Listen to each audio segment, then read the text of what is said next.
When you look at the number of African Americans who portrayed us over the years, it's not always clear whether they are uninformed or just out-and-out traitors.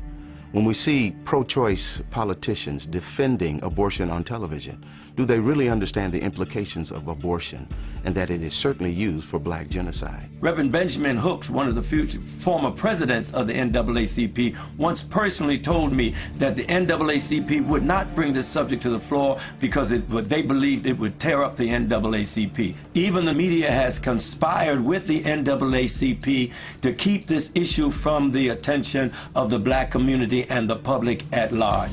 I have seen the news media literally hide their trucks so that they would not be in a position to have to cover the demonstrations in front of Cobo Hall, only to bring them out after the demonstrators had left. This is an outrage that the black community is having the life of its babies destroyed, and the NAACP and the media are knowingly conspiring to keep this information from the public. This is an outrage, and it should be dealt with by every fair-minded American. The civil rights elite has forgotten the lives of unborn black children and has joined those who choose to kill them. Unbelievable! They have forgotten that in the past, racists snatched black babies from their mothers' arms and sold them into slavery. Today they snatch them from their mother's womb and throw them in the garbage. Ishmael Hernandez, Executive Director, African and Caribbean American Center, 2003. When we look at this issue of civil rights leaders who sell out, even when they clearly know that birth control and abortion are being used for black genocide, we need to understand that by the 1960s, population control, especially black population control, had become almost a religion for America's white power structure. And from the start, they made it clear that if you crossed them, or if you challenged their agenda, they would chop you off at the knees. And that remains true to this day. Whether you're talking about the liberal social engineers who control the Democratic Party, or the wealthy elitists who control the Republican Party, or the media, or the academic community, these people have created a kind of family planning cartel that does not tolerate dissent. And they have always been especially ruthless about this when it comes to African Americans. A perfect example of this was seen in the case of Samuel Yet. Mr. Yet was an award-winning journalist who had earned a master's degree from Indiana University, was a U.S. Air Force veteran of the Korean War, and served as special assistant for civil rights to the director of the U.S. Office of Economic Opportunity. He was also a professor of journalism at Howard University and a columnist for several magazines and newspapers. In 1968, Yet had become the first African-American reporter hired by Newsweek magazine, and he quickly became their Washington, D.C. bureau correspondent. But then 3 years later, he wrote a book that exposed high-level plans within the United States to use birth control and abortion as instruments of black genocide. Then immediately after his book was released to the public, Yet was called into his supervisor's office and fired. At that meeting, he was informed that his dismissal had been orchestrated by the Nixon White House. The next year, Yet told the New York Times that pressure had been put on Newsweek to get him out of Washington. Then later, despite the fact that his book was selling well, had received at least 2 national awards, and was being used as a textbook in over 100 colleges, Yet's publisher dropped him and the book went off the market. What's important to recognize about this situation and others like it was that this family planning cartel was sending a message to those who might have influence within the African American community, whether they were politicians or journalists or college professors or civil rights leaders.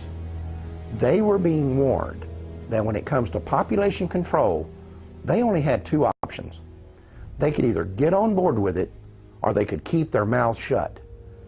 And when people like Samuel Yet told them what they could do with their 2 options, they paid a price that few others had the character or the courage to pay. The copyright to Samuel Yet's book was eventually given back to him. Then in 1982, Yet used his own money to republish it. The foreword of that edition was written by a well-known civil rights activist and co-founder of both the Harlem Writers Guild and the National Cultural Committee of the NAACP. His name was John Oliver Killens, and in that foreword, he gave his analysis of the relationship between family planning and the black community. The American ruling class had made a hard decision. Americans of African descent would either accept the miserable lot or die. The venerable Saturday Evening Post issued what might be termed as a white paper, in which it warned black America that they had better understand and accept the fact that absolute freedom and equality were not part of the game plan for them, and that the consequence of non-acceptance would be wholesale genocide. John Oliver Killens, 1982. The minister's work is also important, and also he should be trained, perhaps by the Federation, as to our ideals and the goal that we hope to reach. We do not want word to go out that we want to exterminate the Negro population, and the minister is the man who can straighten out that idea if it ever occurs to any of their more rebellious members. In 1939, Margaret Sanger wrote that in a letter to fellow eugenicist Clarence Gamble regarding the American Birth Control League's Negro Project. Gamble was an heir to the Procter & Gamble fortune and a major financial backer of Sanger's. He also provided funding for other eugenics projects and even gave money directly to the North Carolina Eugenics Board that sterilized Elaine Riddick. In fact, in 1947, he called for the expansion of that state's sterilization program, saying that for every feeble-minded person sterilized, 40 more were polluting and degrading the bloodlines of future generations with their defective genes. Sanger's letter makes it clear that the eugenics movement understood they would need to neutralize the opposition they might get from the church. They also knew that this would be especially crucial within the African American community. Their strategy was to manipulate church leadership into selling the illusion that support for eugenics was not inconsistent with the Christian faith. To do this, they would often recruit pastors to be frontmen for eugenics policies and provide them with prepackaged sermons on eugenics. They also held contests in which awards would be given to the ministers who came up with the best pro-eugenics sermons on their own. This approach proved so effective that an almost identical strategy would be adopted by the American abortion lobby. In January of 1973, the Supreme Court legalized abortion on demand throughout the United States, and almost immediately, the Religious Coalition for Abortion Rights was formed. Less than a year earlier, the following conversation had taken place in the Oval Office of the White House. It began on the 30th of March, 1972, and continued 4 days later on the 3rd of April. This is an actual recording of that conversation. The speakers are the President of the United States, Republican Richard Nixon, and members of his senior staff. A majority of people in Colorado voted for abortion. I think a majority of people in Michigan voted for abortion. I think in both cases, well, certainly in Michigan, they will vote for it because they think that what's going to be aborted generally are the little black substance. As I told you, we talked about it earlier, that a hell of a lot of people want to control the Negro bastard. Yeah. Isn't that really true? So we know what we're talking about, population control. Sure.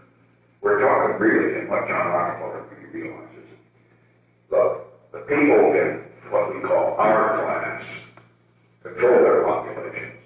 Sometimes they'll have a family of 6 or 7 or 8 or 9, but it's exceptional. The people who don't control their families are people the people that shouldn't have kids. Now that's what the black population in the city of San Francisco has gone from 3,000 right after World War II to where they represent 30% of the population of San Francisco. Yes, sir.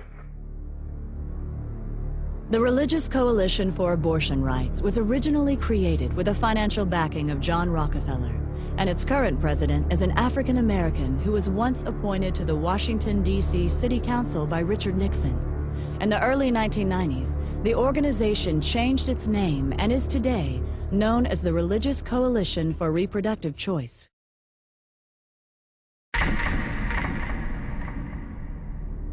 In 1969, a meeting of the United Nations Educational, Scientific, and Cultural Organization, also known as UNESCO, proposed that an American Population Commission be created with a, quote, large budget for propaganda, unquote. 4 months later, Republican President Richard Nixon signed legislation establishing the Commission on Population Growth and the American Future.